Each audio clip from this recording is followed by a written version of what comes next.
Struggling with complicated budgets?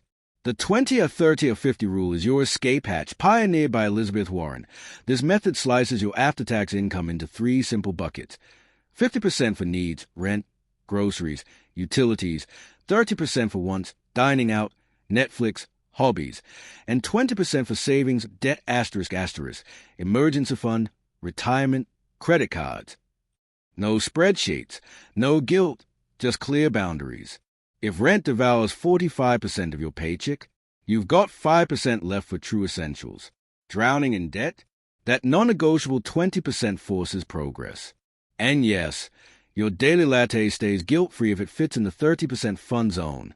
4 high-cost areas. Flex temporarily. 55% needs or 25% wants. But *** never steal from your 20% future. Automate that critical slice on payday. Track with apps like Rocket Money and watch your financial stress melt away. Simplicity wins.